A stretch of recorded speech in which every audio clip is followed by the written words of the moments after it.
Bienvenue dans Sensorialité, le podcast qui te permet de t'éveiller à tous tes sens, de t'offrir un moment privilégié pour revenir dans l'instant présent, ressentir et écouter les messages de ton âme. Je suis Rebecca Luce, mentor, exploratrice des mondes invisibles.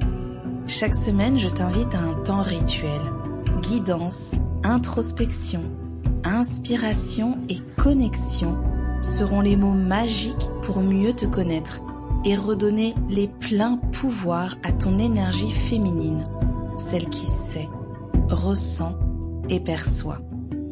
Installe-toi confortablement, allume ta bougie et prépare-toi à voyager au cœur de toi. Bonne écoute.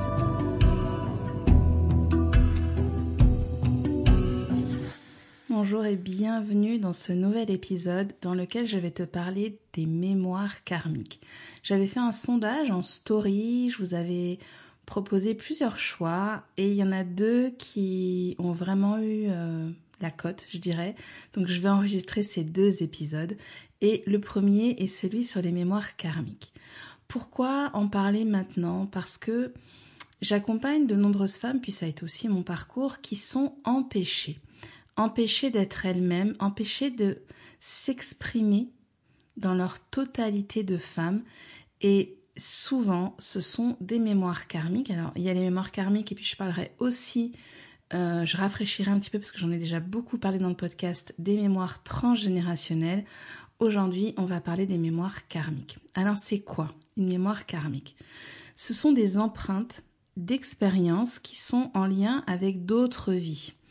Des vies qu'on peut dire passées ou parallèles, parce que moi j'ai de plus en plus mes croyances qui bougent et j'ai plutôt envie de parler d'autres vies que de vies passées, mais c'est souvent ce qui reste dans le vocabulaire collectif le plus communément utilisé, c'est celui de vie passée.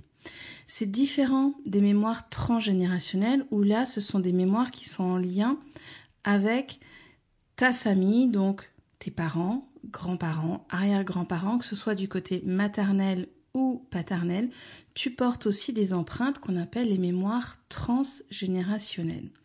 C'est aussi différent des mémoires émotionnelles qui, elles, vont souvent faire référence à cette incarnation, même si parfois, lorsque je vais voyager avec toi dans les mémoires karmiques, on va revenir sur des empreintes émotionnelles, mais voilà, je vais plutôt rapprocher les mémoires émotionnelles de celles de ton enfance ou de celles de cette vie dans laquelle se sont cristallisées des mémoires dans le corps émotionnel qui sont un petit peu plus proches en termes de temporalité pour toi.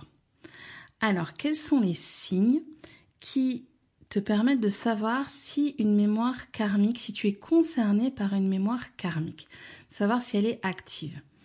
Un des premiers signes qui souvent amène les personnes à se questionner, à se poser des questions, à consulter aussi, c'est des schémas répétitifs. Cette sensation de se retrouver tout le temps dans les mêmes relations.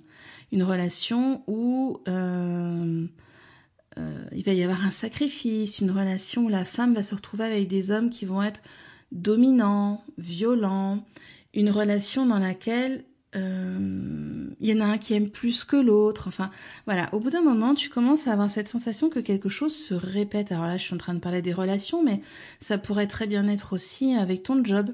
À chaque fois que c'est l'éclate, que tu t'épanouis dans ce job, bam, il se passe quelque chose.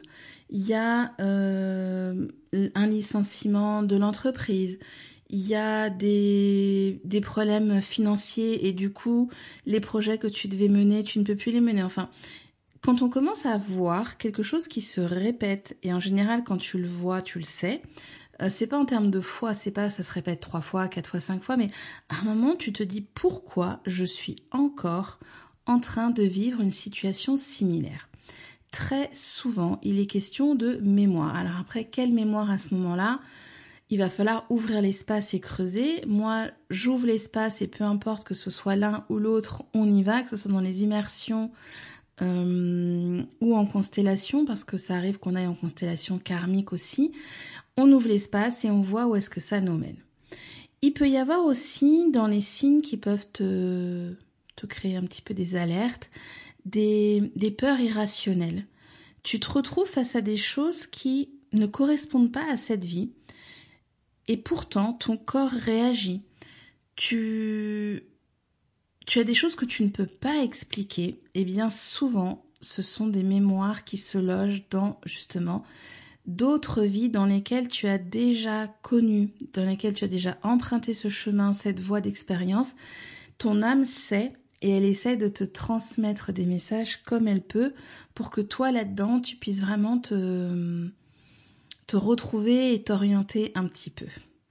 Lorsqu'on parle de mémoire karmique, il y a quelque chose qui est très fréquent, c'est cette sensation de déjà-vu. C'est souvent relationnel. Il y a de nombreuses personnes qui me disaient « j'ai l'impression de connaître cette personne ». Et peut-être toi-même tu as déjà connu ça, des personnes avec lesquelles tu vas tout de suite te sentir en phase, en attraction, en osmose. Alors ça peut être intellectuel, corporel, mais c'est ces personnes avec lesquelles tout de suite tu te sens comme à la maison. Ou alors, tu peux avoir l'autre polarité, puisque nous sommes du coup toujours dans cette dualité, cette polarité, cette personne qui dès le départ t'agace, t'énerve, il y a un rejet. Tu ne sais rien de cette personne, tu ne la connais pas dans cette vie et pourtant, déjà, il y a quelque chose chez elle qui vient vraiment te titiller parce que bien souvent, il y a une mémoire qui vous lie et quasiment à 95% des cas, vous vous retrouvez à un moment où justement vous venez apaiser cette mémoire pour, on va dire, remettre au clair tout ça, rejeter les dés et venir assainir la situation. Un dernier point qui n'est pas propre, je dirais, aux mémoires karmiques, mais qui est très fréquent dans l'exploration des mémoires dans les personnes que j'accompagne, c'est cette sensation d'être en sous-régime, cette sensation de se connaître, de savoir qui on est. Et pourtant, dans la vie, dans ce qui se passe dans la matière, on a l'impression, t'as l'impression que t'es pas là où tu devais être, que c'est pas vraiment ta vie. Bien souvent ici, il y a des mémoires. Alors, je dirais qu'on est autant dans les mémoires karmiques que dans les mémoires transgénérationnelles, mais il y a cette sensation que t'es pas à ta pleine puissance, t'es pas à ton plein potentiel, et il peut y avoir des loyautés, il peut y avoir de la culpabilité, il peut y avoir la peur que ça recommence parce que t'as déjà vécu ça dans le passé et que du coup, hop, ça recommence.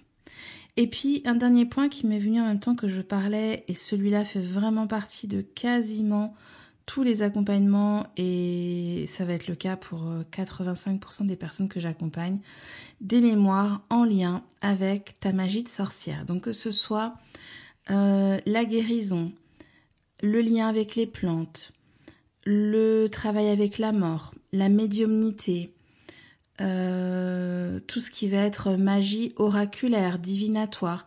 Si dans une autre vie, donc tout ce que je vais appeler moi les mémoires de sorcière, la visibilité fait aussi partie des mémoires de sorcière. Si dans une autre vie, tu as été blessé, tué, brûlé, lapidé, pour avoir été cette femme qui a exprimé toute la puissance de sa magie dans les dimensions visibles et invisibles, eh bien, tu n'as aucune raison de recommencer puisque tu as été puni, tu as été battu, frappé, abîmé, honteusement montré pour celle que tu étais. Donc tu vas tout faire pour cacher ça, pour te mettre en retrait, pour ne pas t'exposer et être en danger.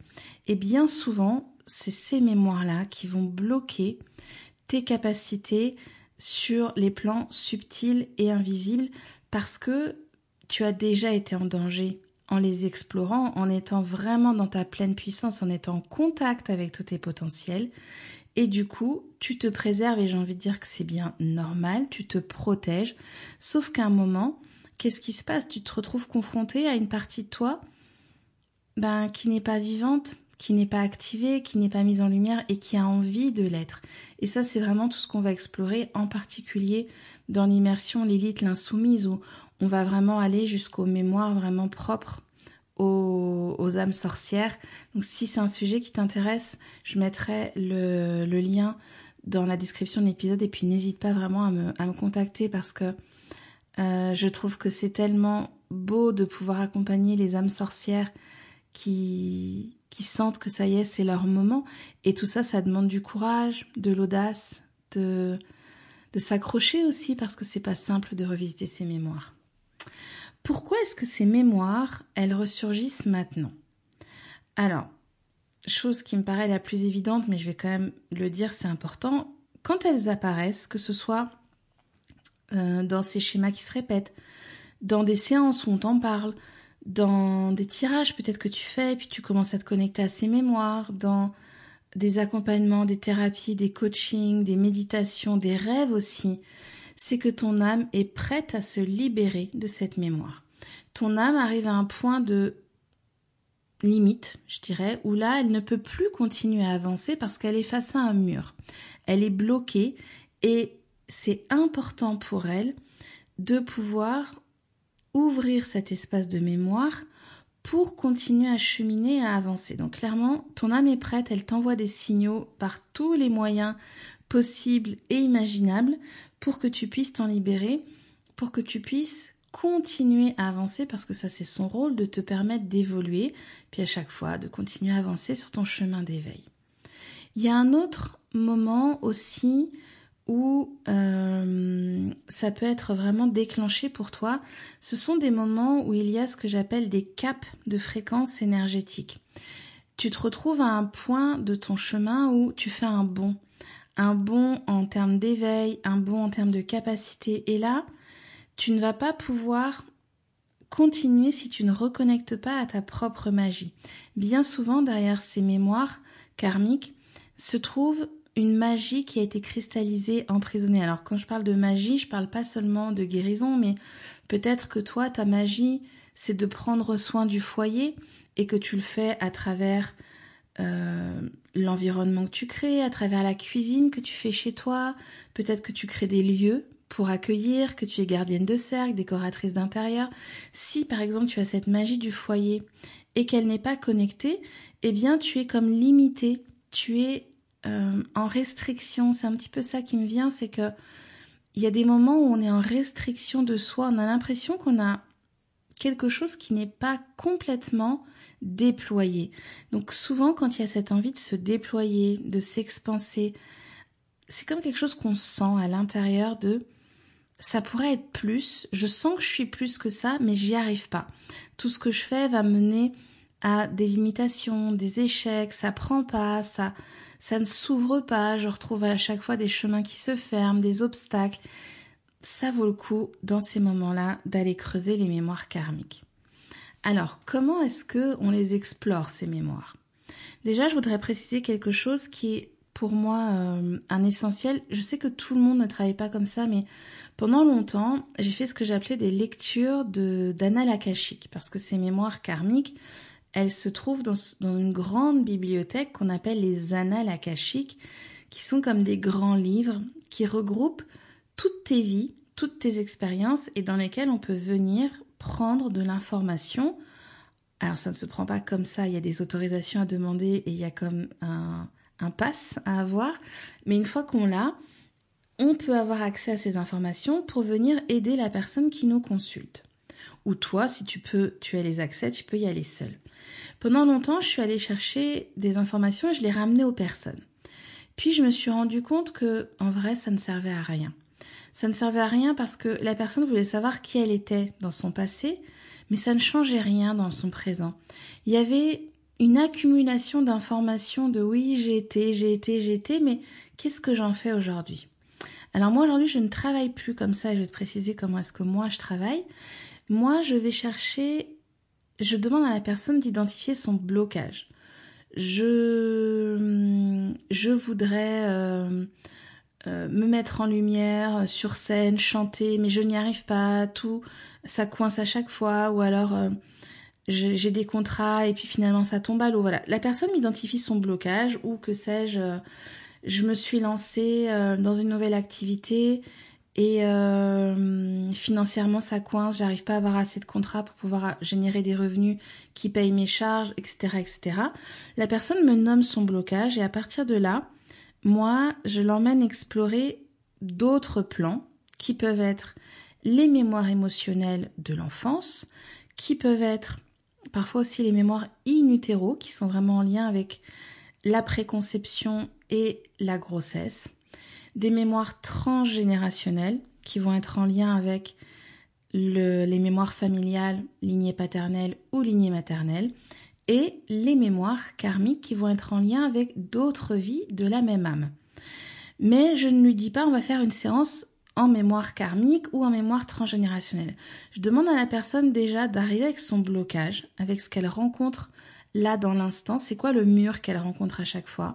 Voilà, ça fait des années que je veux avoir un enfant, sur le plan physiologique tout va bien, qu'est-ce qui se passe? On peut explorer. Je n'arrive pas à rester en couple, à chaque fois on est séparés d'une façon ou d'une autre. Je ne comprends pas ce qui se passe, je ressens un blocage, voilà. La personne m'amène son blocage et à partir de là, j'ouvre les portes, les accès et nous allons là où se trouve le blocage. Bien souvent, je tiens quand même à le dire, il faut aller dans plusieurs espaces pour pouvoir apaiser le blocage, libérer le blocage. Souvent, les personnes croient que explorer un espace suffit. C'est d'ailleurs pour ça maintenant que vraiment je propose des immersions dans lesquelles on vogue, on voyage dans tous ces espaces parce que je me suis rendu compte que sinon ça ne suffisait pas.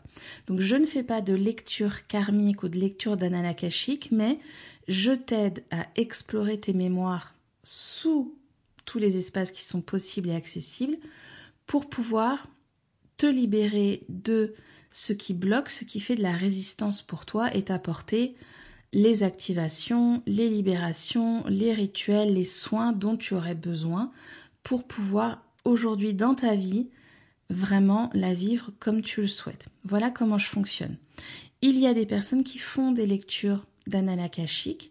Il y a aussi des personnes, moi j'en ai fait pendant un moment, c'est plus du tout quelque chose que je fais moi en tant que cliente, mais des hypnoses régressives dans lesquelles je voyageais en état de conscience modifié dans ces vies passées.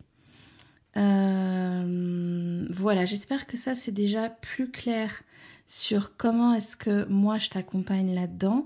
Si en tout cas c'est un sujet qui te titille, qui t'intéresse, n'hésite pas vraiment à me contacter. Mais je te le dis, je ne fais pas de la lecture pour juste t'informer de qui tu es. Je fais de la lecture et de l'exploration pour t'aider à sortir d'un blocage, à t'affranchir de quelque chose qui n'est pas OK pour toi dans l'instant. C'est important de rester actrice, pour moi, acteur dans ces espaces. L'objectif, c'est pas de tout connaître, mais c'est de, à chaque moment, lorsque tu vis un blocage, lorsque tu sens que tu n'es pas là où tu dois être, lorsque tu sens qu'il y a de la résistance, de peut-être t'offrir l'espace d'ouvrir cette connexion à d'autres plans, à ce qui n'est pas tangible, pour pouvoir te permettre de sortir de cette limitation, de cette restriction que tu es en train de vivre. Voilà ce que sont les mémoires karmiques, voilà la façon dont moi je te permets de les pénétrer, de les contacter. C'est aussi quelque chose que parfois tu vas découvrir, j'en rajoute un petit point que j'avais oublié de nommer, à travers le chaudron. Lorsque dans le chaudron, tu vas commencer à explorer tes alliés, à voyager avec tes alliés dans le monde d'en haut, dans le monde d'en bas, dans les mondes chamaniques, il se peut que tu reçoives des soins et des libérations dans ces espaces si tes guides et alliés sentent que c'est vraiment pour toi le moment de passer, de franchir un palier, parce que c'est souvent de ça dont il est question. C'est cette idée où, hop, j'ai un palier à franchir, j'ai un espace à traverser, et à ce moment-là, eh bien, tu peux recevoir ce type de connexion. En tout cas, ce que vraiment je veux que tu retiennes et ce que tu gardes, c'est que si tu es bloqué, ça n'est pas ce qui te définit, ça n'est pas une finalité.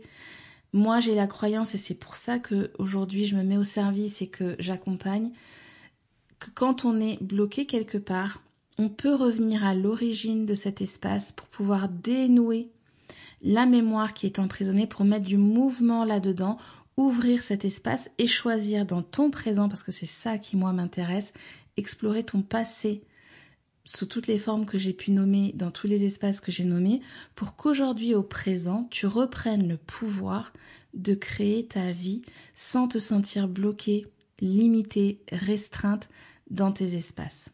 J'espère que cet épisode t'a plu. Si tu sens qu'il y a encore des questions, il y a encore des choses, n'hésite pas à me mettre un petit message, un commentaire, à m'envoyer un mail ou à me contacter sur Instagram.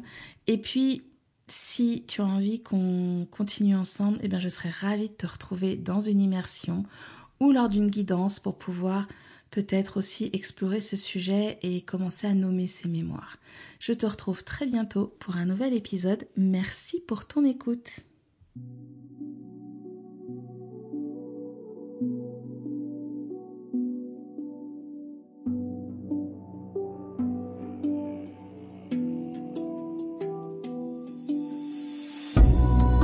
Maintenant que tu es pleinement connecté à ton énergie féminine, offre-toi un temps à l'ombre du podcast pour ancrer et déposer les messages, les ressentis, les perceptions qui ont pu te traverser.